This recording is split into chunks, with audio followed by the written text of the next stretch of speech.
Bismillahirrahmanirrahim. Assalamualaikum warahmatullahi wabarakatuh.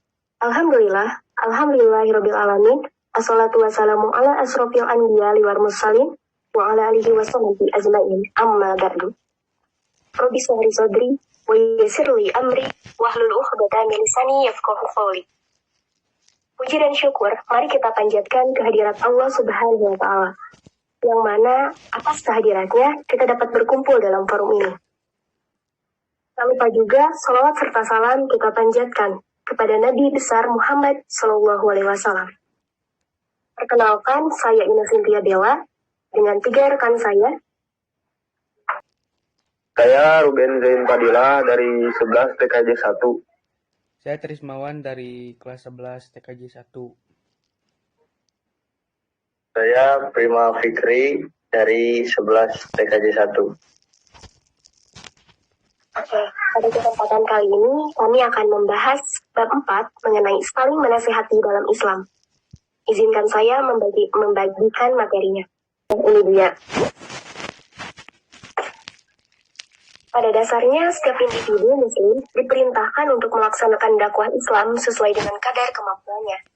Seperti kita, para remaja, juga diwajibkan untuk saling menasehati dalam hal kebaikan. Definisi khutbah, tabligh, dan dakwah. Yang pertama, khutbah. Khutbah yaitu memberi nasihat dalam kegiatan ibadah seperti sholat Jumat, Idul Fitri, Idul Adha, Istisqa, wukuf, dan nikah. Menurut istilah, khutbah berarti kegiatan ceramah kepada sejumlah orang Islam dengan syarat dan rukun tertentu yang berkaitan langsung dengan keabsenan dan kesunahan ibadah. Misalnya, khutbah Jumat untuk salat Jumat, khutbah nikah untuk kesunahan akad nikah, yang diawali dengan Alhamdulillah, sholawat, wasiat taqwa, dan doa. Yang kedua adalah tabligh.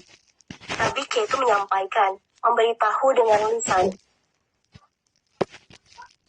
Misalnya, Rasulullah memerintahkan kepada sahabat yang datang di majelisnya untuk menyampaikan suatu ayat kepada sahabat yang tidak hadir. Yang ketiga, dakwah. Dakwah yaitu memanggil, menyeru, mengajak kepada sesuatu hal.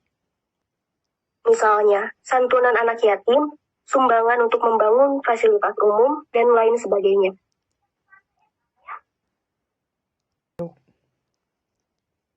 Nah, orang yang menyampaikan khutbah disebut khotib. Orang yang menyampaikan tabligh disebut mubali. Sedangkan orang yang menyampaikan dakwah disebut da'i. Oke, teman-teman, langsung saja kita ke sesi kedua, yaitu mengenai pemaparan isu. Kepada Ruben Zain, dipersilahkan. Saya di sini sebagai narasumber akan bahas isu mengenai sulitnya dakwah diterima di kalangan generasi muda. Bagaimana cara mengatasinya? Solusinya agar dakwah mudah diterima di kalangan generasi muda kita.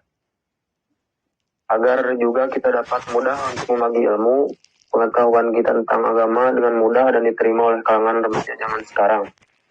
Oke, masuk ke poin pertama. Cara dakwah tabligh yang mudah diterima generasi milenial dan cara mengatasinya. Silakan teman-teman, ada yang dapat menjawab? Saya.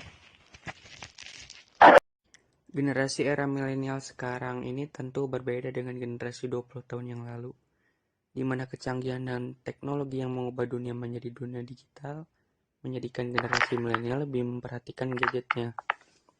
Ciri utama dari generasi milenial yaitu meningkatnya pemanfaatan media dan teknologi digital. Generasi milenial memiliki karakter yaitu ketergantungan teknologi, terlindungi, keterbukaan terhadap perubahan, percaya diri, berorientasi kelompok, memiliki banyak informasi, dan mudah beradaptasi. Dalam rangka dakwah Islamiyah, kita harus mampu berdialog dengan kebudayaan modern. Hal itu perlu dikembangkan dengan sistem dakwah yang menggunakan teknologi informasi yang efisien dan bersih, sesuai dengan kodrat umat manusia. Oke, terima kasih kepada teman saya Trismawan. Jawaban yang sangat bagus untuk pertanyaan poin pertama. Teman-teman yang lain ada yang bisa menambahkan dari jawaban yang diberikan Trismawan?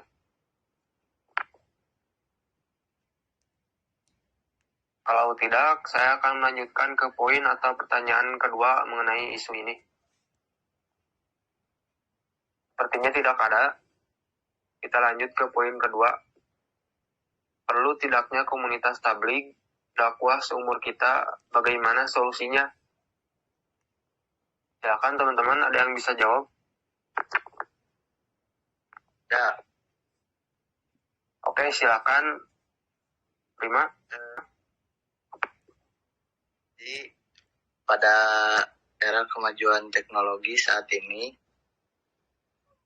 informasi dakwah sangatlah penting bagi generasi muda agar mereka tidak terjerumus pada hal yang negatif. Setidaknya melalui dakwah bisa memberikan pemahaman pada siapapun agar tidak melenceng dari ajaran Islam.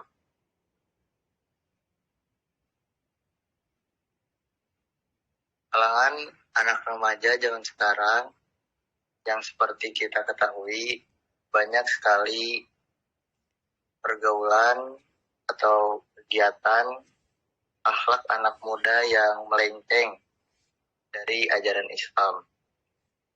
Karena itulah perlu adanya komunitas tabligh dakwah di generasi muda agar memudahkan kita untuk menyampaikan pemahaman kepada semua generasi muda dengan cara dakwah yang bisa dan mudah mereka terima seperti di poin pertama.